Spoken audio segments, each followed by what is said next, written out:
Selamat pagi saudara-saudari yang terkasih. Damai Tuhan beserta kita. Saya Yoyo, bidang Formasio Santo Stefanus, Surabaya. Hari ini Rabu 16 September 2020. Peringatan wajib Santo Cornelius, Paus, dan Santo Siprianus, Uskup dan Martir. Marilah kita berdoa. Dalam nama Bapa dan Putra dan Roh Kudus. Amin. Bapa yang penuh rahim, Engkau telah memberikan kami nikmat kehidupan yang sangat luar biasa di pagi hari ini. Hari ini kami ingin merenungkan kembali sabda-Mu, agar kami semakin hari semakin ditanamkan nilai-nilai hidup yang sesungguhnya lewat sabda-Mu. Hadirlah dalam diri kami, lewat Roh Kudus-Mu, agar dalam karya dan kehidupan kami sungguh-sungguh nyata. Amin. Dalam nama Bapa dan Putra dan Roh Kudus. Amin. Inilah Injil Yesus Kristus menurut Lukas. Dimuliakanlah Tuhan. Lukas bab 7 ayat 31 sampai 35. Kata Yesus, "Dengan apakah akan kuumpamakan orang-orang dari angkatan ini, dan dengan apakah mereka itu sama? Mereka itu seumpama anak-anak yang duduk di pasar dan yang saling menyerukan, 'Kami meniup seruling bagimu, tetapi kamu tidak menari. Kamu menyanyikan kidung duka, tetapi kamu tidak menangis.' Karena Yohanes Pembaptis datang, ia tidak makan roti dan tidak minum anggur. Dan kamu berkata, 'Ia kerasukan setan.' Kemudian Anak Manusia datang, ia makan dan minum, dan kamu berkata, 'Lihatlah, ia seorang pelahap dan peminum, sahabat pemungut cukai dan orang berdosa.' Tetapi hikmat dibenarkan oleh semua orang yang menerimanya." Demikianlah Injil Tuhan. Terpujilah Kristus. Hari ini peringatan Santo Cornelius sebagai Paus, pemimpin umat Katolik di Roma. Santo Cornelius lahir kira-kira pada awal abad ketiga di Roma. Ia adalah seorang imam yang saleh dan bijaksana.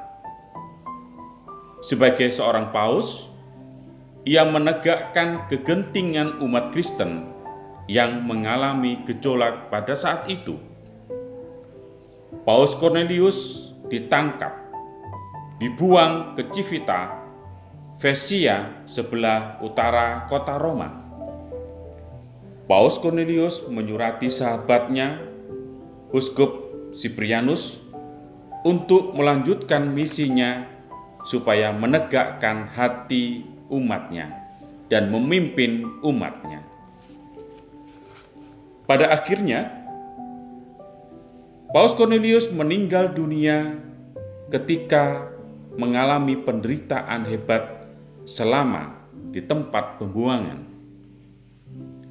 Jenazahnya dibawa kembali di Roma dan dimakamkan di perkuburan Santo Kalistus.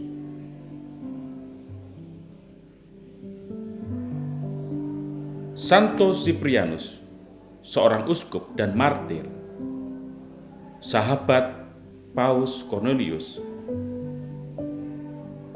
Beliau adalah seorang uskup yang lahir pada pertengahan abad ketiga lahir dari keluarga kafir golongan atas sekitar tahun 200. Santo Cornelius dan Santo Siprianus adalah sosok martir yang hebat dalam memperjuangkan iman.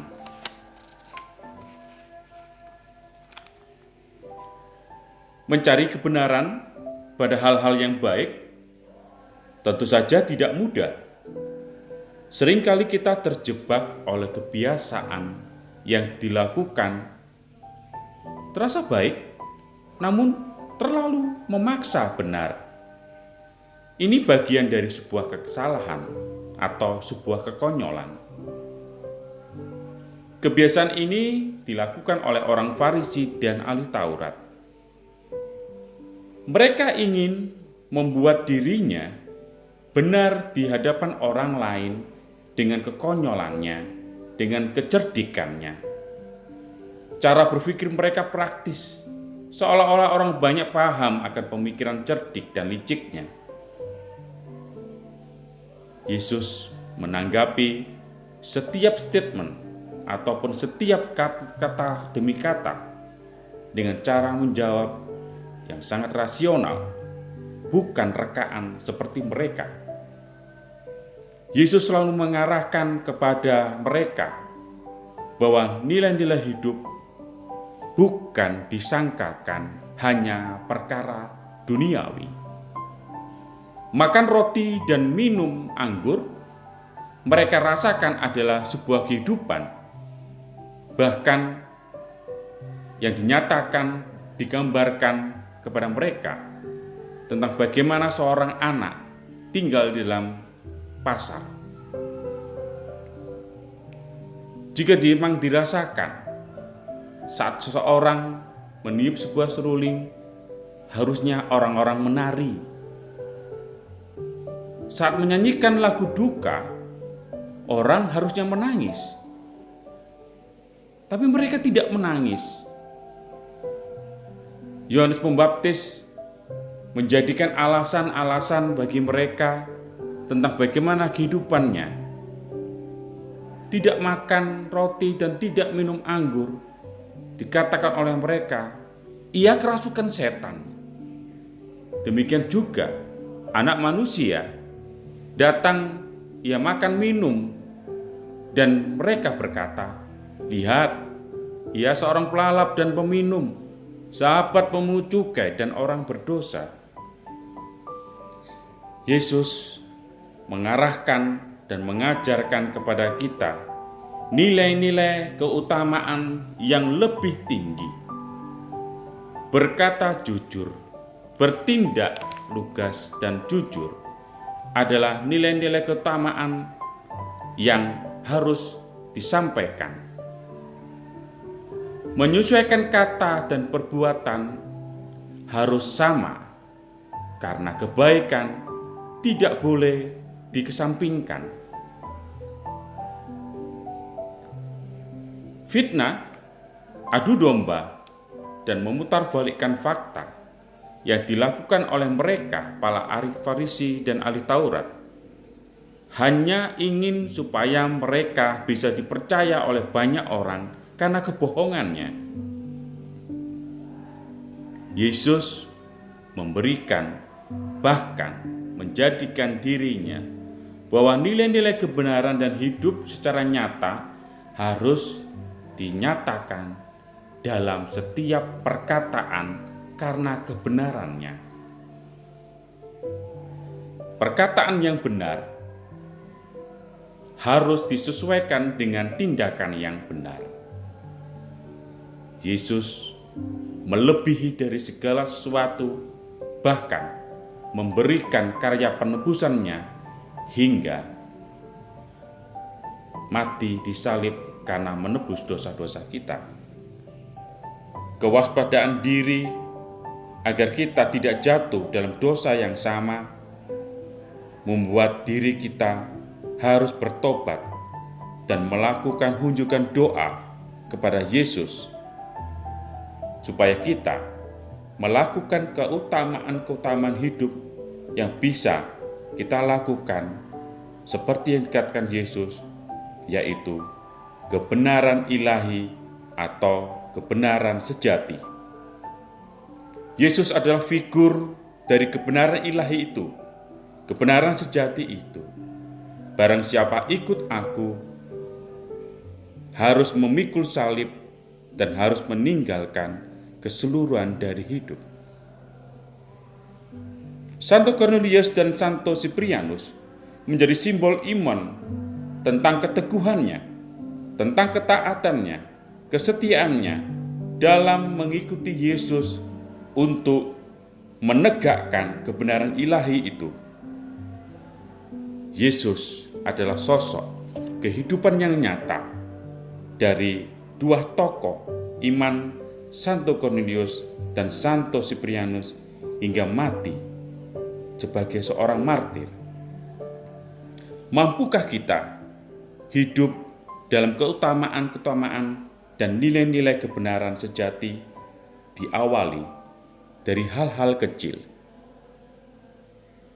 Semoga kita dimampukan dari hari ke hari agar kehidupan kita selaras dan sesuai dengan kehidupan ilahi yang diberikan oleh Yesus sendiri lewat Roh Kudus-Nya.